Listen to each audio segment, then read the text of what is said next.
Selamat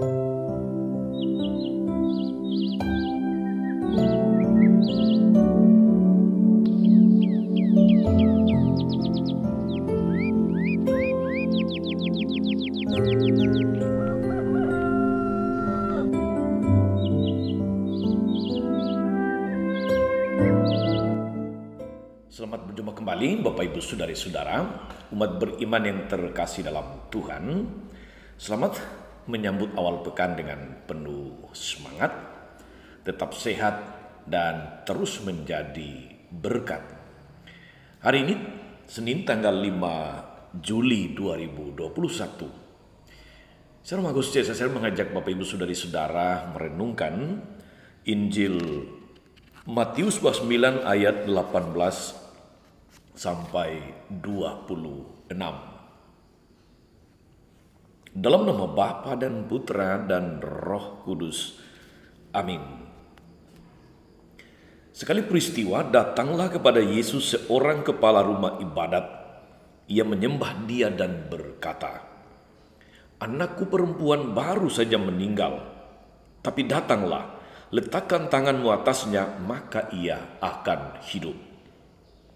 Lalu Yesus pun bangun dan bersama murid-muridnya mengikuti orang itu. Pada waktu itu, seorang wanita yang sudah 12 tahun lamanya menderita pendarahan maju mendekati Yesus dari belakang dan menjamah jubahnya. Karena katanya dalam hati, "Asal kujamah saja jubahnya, aku akan sembuh." Tapi Yesus berpaling dan memandang dia serta berkata, "Teguhkan hatimu, hai anakku, imanmu telah menyelamatkan dikau." Maka sejak saat itu juga sembuhlah wanita itu. Ketika Yesus tiba di rumah kepala rumah ibadah itu dan melihat peniup-peniup seruling serta orang banyak yang ribut, berkatalah ia, "Pergilah, karena anak ini tidak mati tetapi tidur." Tapi mereka menertawakan dia. Setelah orang banyak itu diusir, Yesus masuk. Dipegangnya tangan si anak, lalu bangkitlah anak itu. Maka tersiarlah kabar tentang hal itu ke seluruh daerah. Demikianlah Injil Tuhan. Bapak Ibu Saudari-saudara, umat beriman terkasih, para sahabat, pendengar setia, renungan Mutiara Pagi, baik yang hanya mendengarkan voice note versi audio saja atau melalui link, dan lebih-lebih yang melalui channel YouTube ini. Saya ingin mengajak kita untuk merenungkan dua hal berkaitan dengan sabda Tuhan hari ini. Yang pertama, ketika rahmat ilahi berjumpa dengan iman, terjadilah mujizat. Saudari-saudara, dua peristiwa iman terjadi dalam Injil hari ini. Iman kepala rumah ibadah yang anak perempuannya baru saja meninggal, dan iman seorang perempuan yang sudah 12 tahun menderita sakit pendarahan. Apa yang bisa kita katakan terkait dengan dua peristiwa iman yang terjadi dalam satu perikop ini? Saudari-saudara, karena iman mereka, peristiwa besar mujizat terjadi. Iman seperti ini tentu juga ada pada diri kita, saudari-saudara. Mengapa saya katakan begitu? Ketika kita berada dalam kesulitan yang berat, penderitaan yang hebat, seringkali kita tergoda untuk putus asa, untuk menyerah, untuk kehilangan harapan. Tetapi melalui peristiwa hari ini dalam Injil, kita diajarkan untuk memiliki dan percaya Yesus sebagai satu-satunya harapan atau harapan terakhir bagi kita orang beriman.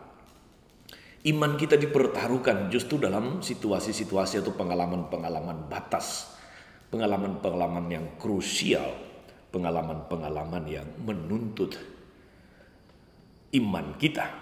Dalam keadaan sakit tentu saja orang mengerahkan segala daya dan upaya untuk sembuh.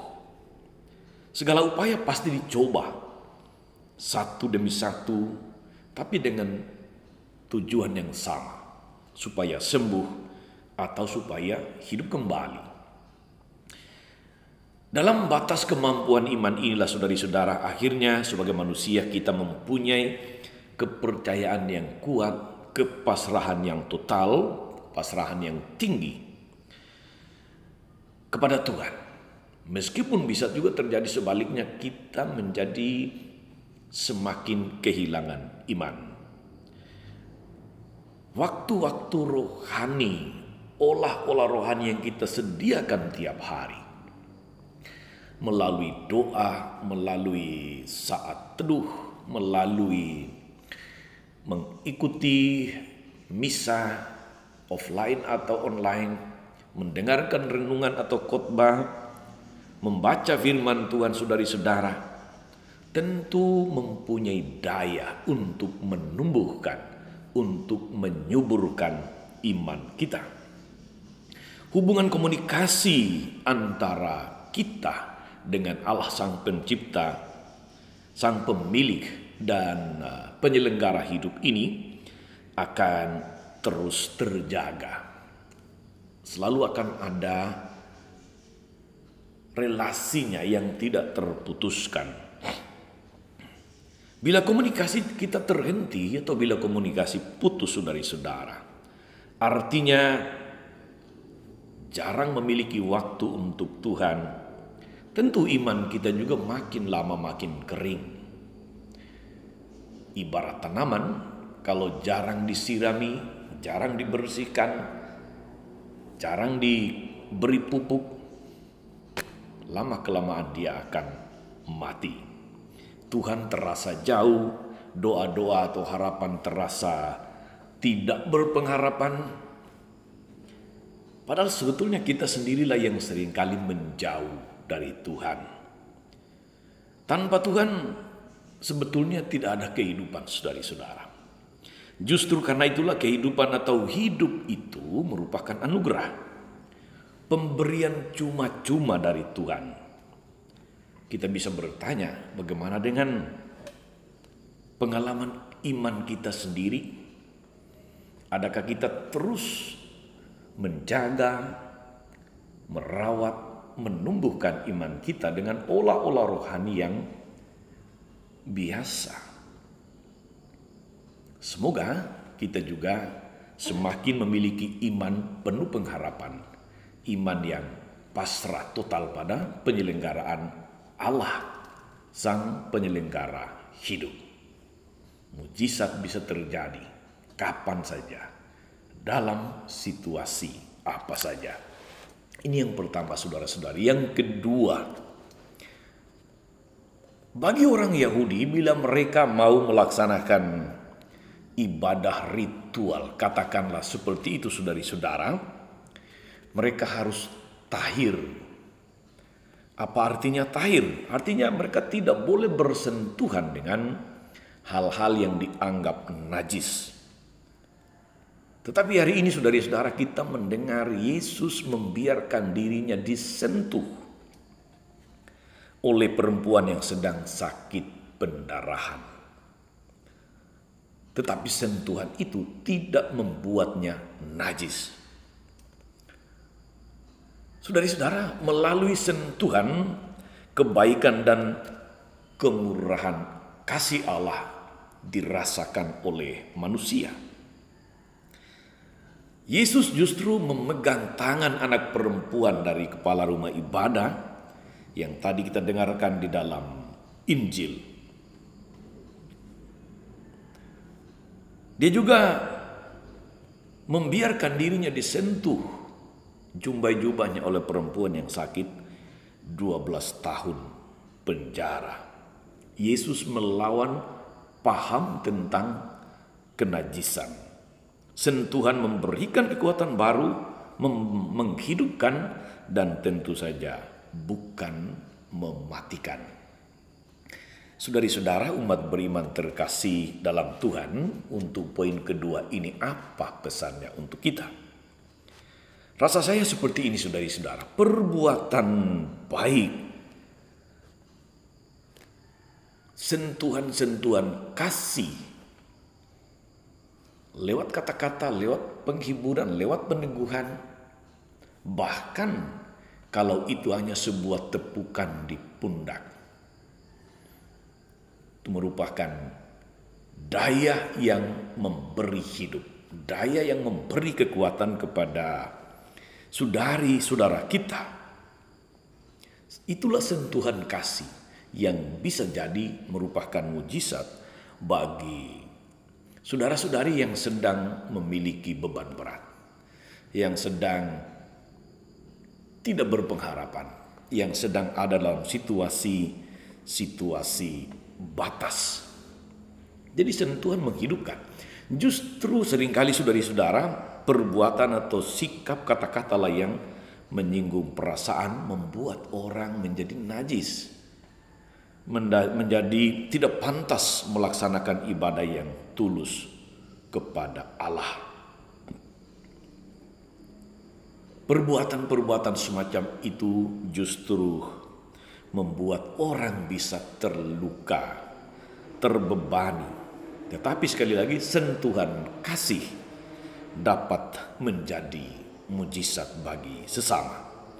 Maka saudari-saudara, mari kita melenyapkan segala perbuatan dan sikap yang menyinggung perasaan, dan semakin banyak membagikan sentuhan kasih Allah yang memerdekakan, yang meneguhkan, yang memberikan daya, yang menguatkan kepada saudari-saudara kita. Selamat berbagi kasih, selamat memberikan sentuhan-sentuhan yang menguatkan, yang meneguhkan, yang menghidupkan kepada saudari-saudara. Tuhan Yesus memberkati. Maria Bunda selalu menolong, setia mendoakan kita semua. Amin. Tuhan Yesus Kristus, Sang Penyelenggara kehidupan, kami bersyukur atas karya kasih-Mu di tengah-tengah kami.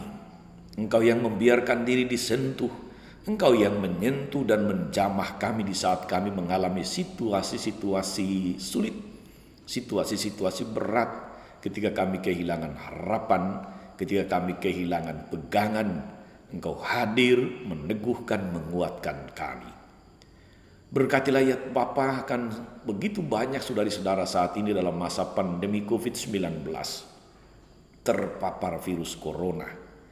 Mereka yang sedang menjalani isolasi mandiri di rumah ataupun di rumah-rumah sakit. Semoga oleh berkat-Mu segala usaha yang dilakukan membawa mereka kepada kepulihan, membawa mereka kepada suasana hati penuh dengan penghiburan, penuh dengan kekuatan untuk melihat bahwa Engkau tidak membiarkan kami sendirian, tidak membiarkan kami menderita. Semoga dengan demikian saudari-saudara yang sedang sakit boleh segera pulih seperti sedia kala. Mampukan kami Tuhan agar sepanjang hari ini dalam setiap aktivitas perjumpaan kami memberikan sentuhan-sentuhan kasih yang meneguhkan, sentuhan-sentuhan kasih yang menguatkan, yang menghidupkan, yang memerdekakan. Semoga Tuhan dan pengantara kami sepanjang segala masa. Amin. Saudari-saudara sekalian, berkat Allah turun atas saudari-saudara, atas mereka yang kita doakan atau kita janjikan doa. Mereka yang sakit dan menderita, segala rencana, karya, dan pelayanan hari ini, Bapa dan Putra dan Roh Kudus. Amin. Jangan lupa like, subscribe, nyalakan lonceng notifikasinya. Salam 52, Tuhan memberkati.